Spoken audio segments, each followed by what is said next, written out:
July 28, 1995, a jury spares Susan Smith from death row. They think they are showing mercy.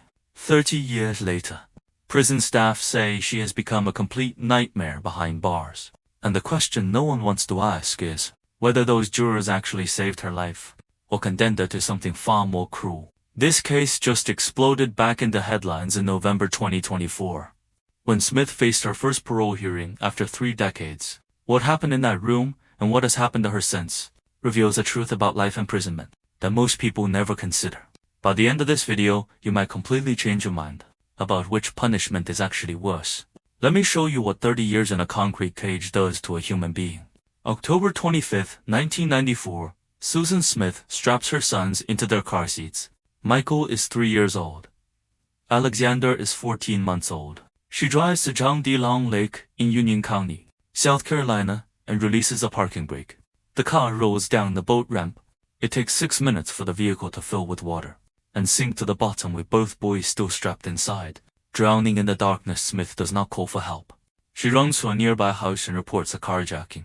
A black man in a toboggan hat stole her car with her children inside. For 9 days she appears on television crying, begging for her babies to come home. Search parties comb the area. Police pull over black men throughout the region, looking for a suspect who never existed. November 3, 1994, Smith confesses there was no carjacking. She murdered her own children. Prosecutors say she did it because the man she was dating did not want kids interfering with their relationship. She chose him over her sons. The trial lasts less than a week. The jury convicts her in 2 hours. Then comes sentencing. Prosecutor Tommy Pope pushes hard for execution. He tells jurors that if a black man had done this, everyone would expect death. If the father had done this, everyone would expect death. But the jury votes for life instead. Here is what those jurors did not know. Under South Carolina law, anyone convicted before January 1996 was eligible for parole after 30 years. Smith made the cutoff by months. The judge instructed the jury to interpret life in its plain and usual, meaning they thought she would die behind bars. They were wrong, and that mistake created 3 decades of psychological torture. That continues today. Smith begins her sentence at Camille Griffin, Guam Correctional Institution. Within 5 years, everything falls apart. August 2000, she admits to having sex with a 50-year-old prison guard named Houston Cagle 4 times on prison grounds. Cagle pleads guilty and serves 3 months. A year later, Captain Alfred Rowe confesses to having sex with Smith and receives 5 years probation. A woman convicted of drowning her children is manipulating the guards meant to supervise her. This is not romance. This is Smith using the only power she has left, and it gets her transferred to Leaf Correctional Institution in Greenwood County, where she remains today, more than 24 years later. But the scandals do not end there. Prison officials implement special protocols. Smith is never allowed alone with male staff. Transportation always requires 2 guards, preferably male and female. Even behind bars, she cannot be trusted. Between 2010 and 2017, her disciplinary record tells a darker story. March 2nd, 010. Mary. April 2010.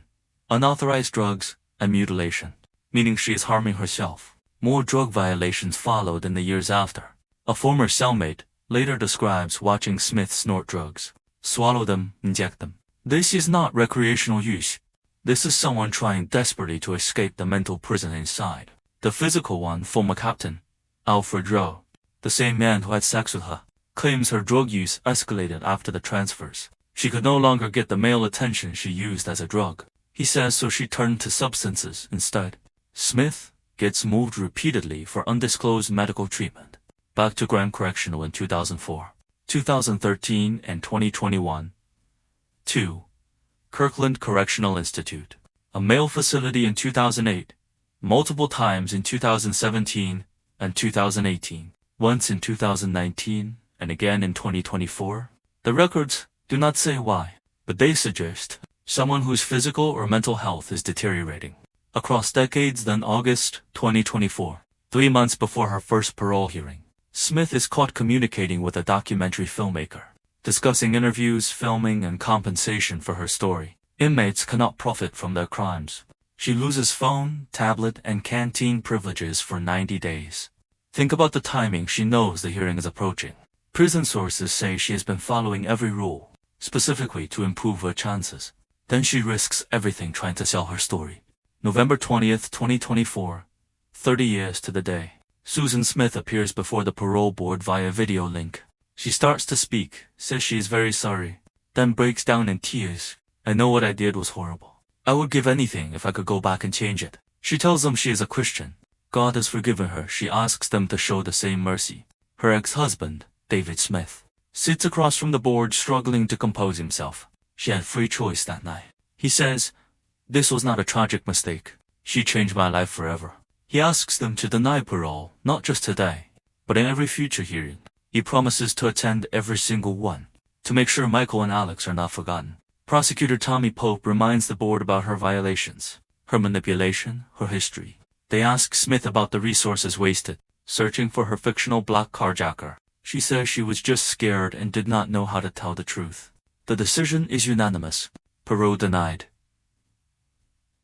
Here is where the story takes its darkest turn.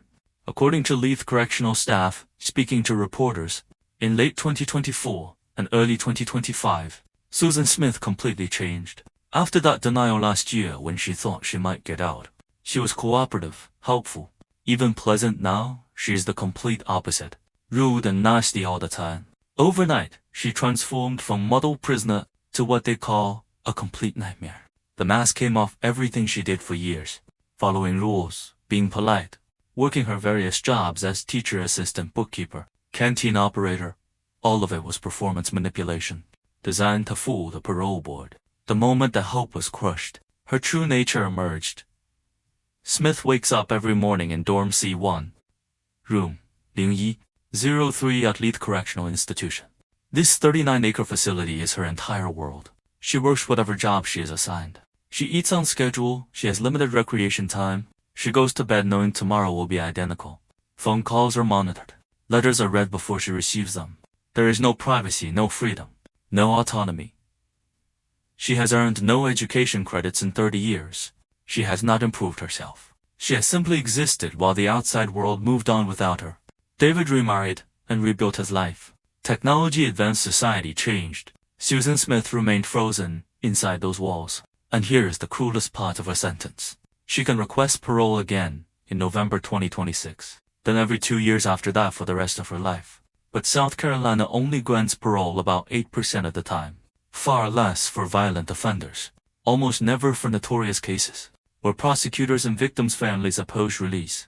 David has promised to appear at every hearing for the rest of his life. So, Smith sits in her cell, knowing the cycle will repeat until she dies. Every 2 years she will appear before the board, make her case. David will remind everyone what she did. They will deny her request. She will go back to her cell and wait another 2 years. This is not hope. This is psychological torture, disguised as mercy. Unlike death row inmates who know their fate, Smith lives with false hope. She can dream about freedom. Imagine life outside those walls. Tell herself maybe next time they will show mercy. But that hope is almost certainly a lie. It is a cruel trick.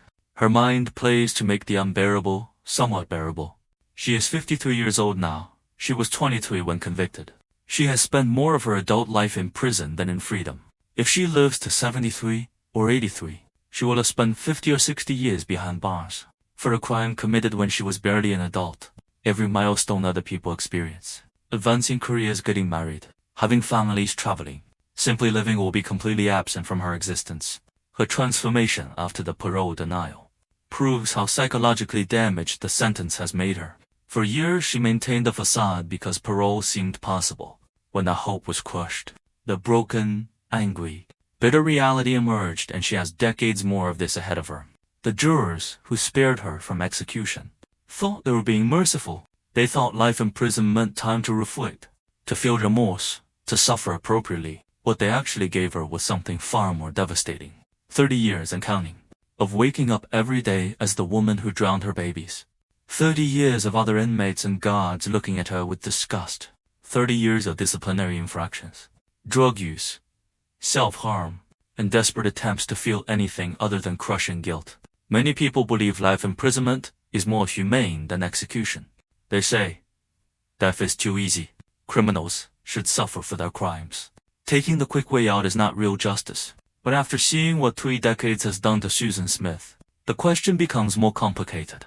A death penalty inmate spends years on death row, but knows their fate. Appeals will eventually run out. One day it will end there as finality. Certainty. But Susan Smith has already spent 30 years behind bars, and will likely spend 30 more the same way. Waking in the same cell, following the same routine, never having privacy, never making real decisions, never experiencing life outside those walls again. That is not mercy. That is a different kind of death, slower, more painful, stretched across decades, with no end except old age. As of December 2025, Susan Smith remains at Leith Correctional Institution, working as a wardkeeper assistant. No further violations since August 2024. But according to staff, her behavior and attitude have deteriorated significantly. She has become exactly what they describe as a nightmare to deal with. Her next parole hearing is November 2026. The cycle continues. Hope followed by crushing disappointment every 2 years. For the rest of her natural life. This is her existence now. Concrete cell. A daily routine. Decades stretching ahead with no end in sight, except eventual death behind bars. So here's the question I want you to consider. After seeing what 30 years of life imprisonment actually looks like, after understanding the daily grinding reality of false hope and psychological deterioration, do you still believe this is more humane than execution? Is what Susan Smith is experiencing actually worse than death itself? Comment below, because the answer matters. It affects how we think about justice, punishment, and what we consider humane, even for people who commit unthinkable crimes. Sometimes the alternative to death is not mercy. Sometimes it is something far more cruel, and Susan Smith's existence behind bars might be the perfect proof of that.